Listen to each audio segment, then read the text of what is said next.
बिस्मिल्लाहिर्रहमानिर्रहीम। अस्सलाम वालेकुम। मैं हूं जलील खान कुराची। आप देख रहे हैं मेरा यूट्यूब चैनल।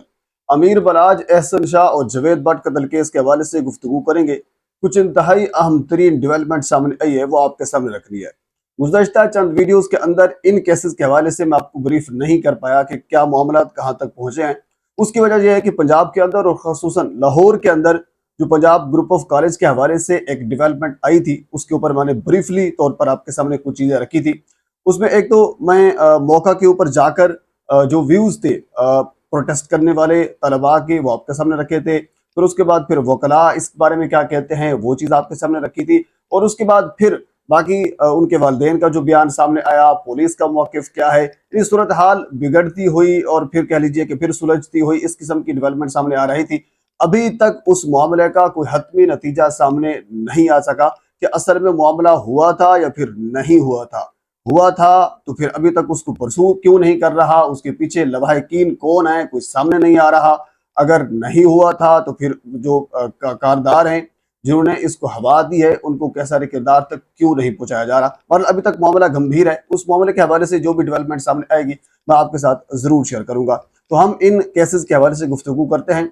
गुज़श्ता चंद एक वीडियोज़ के अंदर मैं आपके सामने ये चीज़ रखता रहा कि जवेद भट्ट कत्ल केस के बाद अब मामला जो है वो इंटरनेशनल सतह के ऊपर पहुंच चुका है। अब जंग पाकिस्तान से हटकर पाकिस्तान से बाहर भी लड़ी जाएगी। ये एक सवाल था कि बाहर भी लड़ी जाएगी, ये चांसेस थे, लेकिन दोबारा जो अब महसूस हो रहा है वो दोबारा जंग पाकिस्तान के अंदर आ रही है।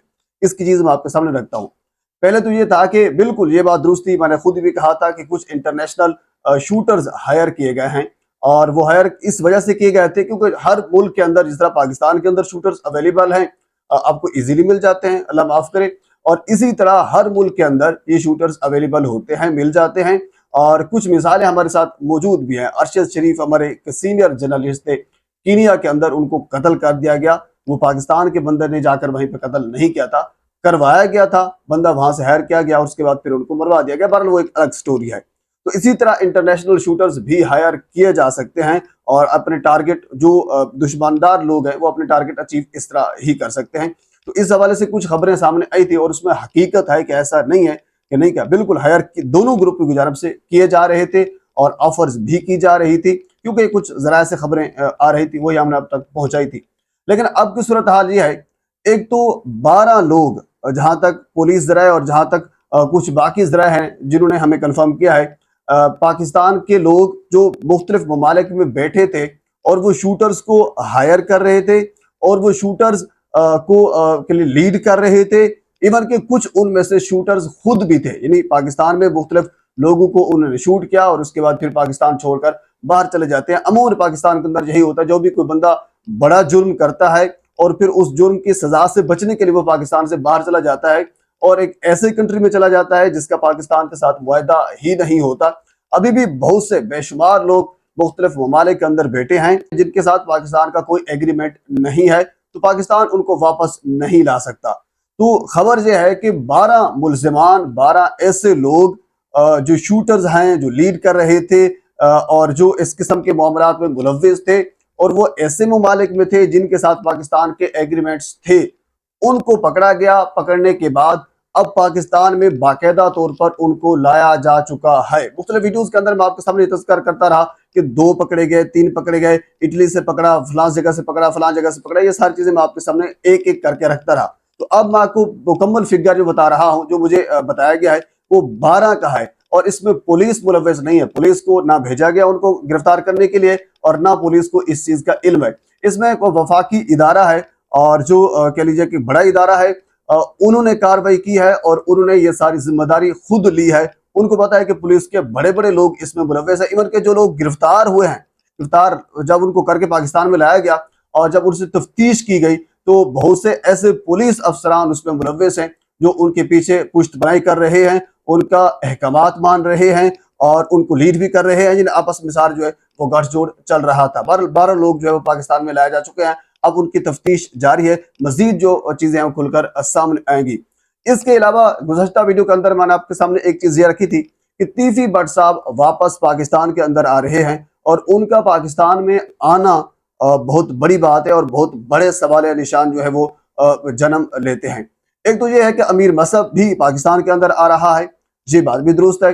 اس میں یہ ہے کہ میں نے یہ بھی آپ کو گزشتہ ایک دو ویڈیو کے اندر بتایا تھا کہ امیر مصعب یا پھر امیر فتح اور اس کے ساتھ پھر کیسر بٹ صاحب ہوں گے اور باقی اس گروپ کے جو لوگ ہیں، انہوں نے باقاعدہ یہ فیصلہ کیا ہے کہ یہ شامل تفتیش ہوں گے، کیونکہ جب سے شوٹرز نے اپنا بیان بدلا ہے، حالانکہ اس سے پہلے بھی ان کا یہی خیال تھا کہ یہ ہم نے قتل نہیں کروایا، دھوکے انہوں نے کروایا نہیں کروایا وہ اپنی جگہ پہ ایک سوال نشان موجود ہے، لیکن جہاں ایک عارف آ جاتا ہے اور عارف کے بعد پھر امیر مصعب کا نام شامل آتا ہے تو وہ 102 میں بھی شامل نہیں ہوتا اگر قانونی حوالے سے انہیں دیکھا جائے تو اسی حوالے سے انہوں نے یہ فیصلہ کر رکھا تھا کہ ہم قانون کے سامنے پیش ہوں گے۔ ایون کہ کیسر بٹ صاحب قانون کے سامنے پیش ہوئے تھے، گو کہ وہ ایف آئی آر کے اندر نامزد تھے، گو کہ عمران کشور صاحب اس چیز کو ڈینائی کر رہے تھے کہ وہ بالکل پولیس کے سامنے پیش نہیں ہوئے۔ ظاہر سی بات ہے، ایک بندہ ایف آئی آر کے اندر نامزد ہے اور 302 کی ایف آئی آر ہے تو پولیس اس سے ملاقات کیسے کر سکتی ہے؟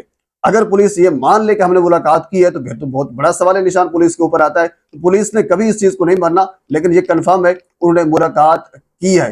ملاقات اس وجہ سے کی ہے کہ ہم تو شامل تفتیش ہونا چاہتے ہیں، تو کیسر بٹ صاحب، امیر فتح صاحب اور امیر مصعب صاحب بھی واپس پاکستان کے اندر آئیں گے اور وہ شامل تفتیش ہوں گے، اور ایک ایک بندہ جو ہے وہ شامل تفتیش ہوگا، اس کے بعد پھر وہ کلیئر ہو کر پھر اس کے بعد اگلا بندہ جو ہے وہ شامل تفتیش ہوگا۔ ایسا نہیں ہوگا کہ 3-4 بندے اکٹھے چلے جائیں گے اور اس کے بعد پھر معاملات جو ہے وہ گڑبڑ نہ ہو جائیں، اور ایک بڑی سیاسی گارنٹی بھی لی جائے گی اور اس کے بعد پھر شامل تفتیش ہوں گے۔ پر جو مین سوال ہے وہ تیفی بٹ صاحب کے حوالے سے ہے کہ تیفی بٹ صاحب نے باقاعدہ فیصلہ کیا ہے کہ پاکستان آنے کا، اس کے پیچھے کچھ چیزیں جو ہمیں سمجھ، کیونکہ میں بیسیکلی اس چیز کے اوپر ریسرچ کر رہا ہوں کہ تیفی بٹ صاحب پاکستان کے اندر کیوں آ رہے ہیں، وجوہات کیا ہیں۔ وہ کافی عرصے سے پاکستان سے روپوش ہیں، اگر ان کے اوپر مقدمات نہ بھی ہو تو وہ ادھر رہ رہے ہیں، اس میں کوئی فرق نہیں ہے۔ ان کے امریکہ کے اندر ان کے بیٹے کے 20 سے 25 پیٹرول پمپ ہیں، کیش اینڈ کیری، اور بہت سے بے شمار قسم کے بزنس ہیں، بہت بڑی شخصیت ہے، بہت بڑا بزنس ہے ان کا، تو ان کو پاکستان آنے کی اتنی ضرورت نہیں تھی۔ اس قسم کے ماحول کے اندر وہ کیوں آ رہے ہیں، یہ بڑا سوال نشان ہے۔ ایک تو عارف بھٹی بندہ جو مین کردار ہے جاوید بٹ صاحب کے قتل کے حوالے سے، وہ ابھی تک گرفتار نہیں ہو رہا۔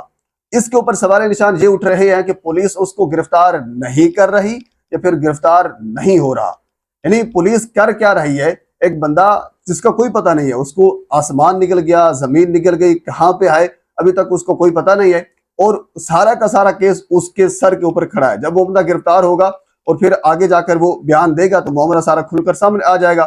تو تیفی بٹ صاحب کا پاکستان کے اندر آنا بھی اس چیز کی نشاندہی کر رہا ہے، کیونکہ پولیس کے اندر ان کے گہرے روابط ہیں، یہ ماننا پڑے گا۔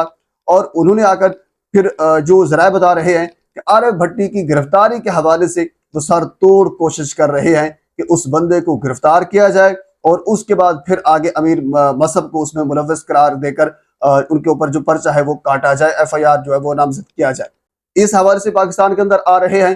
اور اس کے علاوہ جو جاوید بٹ صاحب کا جو قتل ہوا تھا، اس کیس کو باقی بھی سارا کا سارا پرسو وہ خود کریں گے، کیونکہ جاوید بٹ صاحب کے جو بیٹے ہیں وہ یعنی تیفی بٹ صاحب یہ سمجھتے ہیں ذرا کے مطابق کہ ان میں اتنی اہلیت نہیں ہے کہ وہ کیس کو کس طریقے سے لے کر چلنا ہے اور کیا کرنا ہے اور کیا حساب کتاب ہے، تو یہ بہتر تیفی بٹ صاحب ہی جانتے ہیں۔ تو اس وجہ سے وہ پاکستان کے اندر آ رہے ہیں اور کوئی صلح والا چکر نہیں ہے۔ صلح کے حوالے سے اگین میں آپ کو آخری الفاظ میں یہ کہوں گا، جہاں تک میں نے ریسرچ کی ہے، بالکل 0% ہمیں صلح کے چانسز نظر آ رہے ہیں دونوں سائڈ کے اوپر۔ کوئی ایک سائڈ بھی لچک نہیں دکھا رہی، مصعب والی سائڈ بھی بالکل ڈٹ کر کھڑی ہے کہ ہم نے صلح نہیں کرنی، تیفی بٹ صاحب بھی ڈٹ کر کھڑا ہے کہ ہم نے صلح نہیں کرنی۔ بہرحال اس کیس کے حوالے سے مزید جو ڈیولپمنٹ سامنے آتی ہے میں بر وقت اب تک پہنچانے کی کوشش کروں گا۔ ایک مرتبہ آپ سے گزارش ہے میرے چینل کو سبسکرائب کر دیں تاکہ آنے والی ہر انفارمیٹیو ویڈیو آپ تک پہنچ سکے۔ اللہ حافظ۔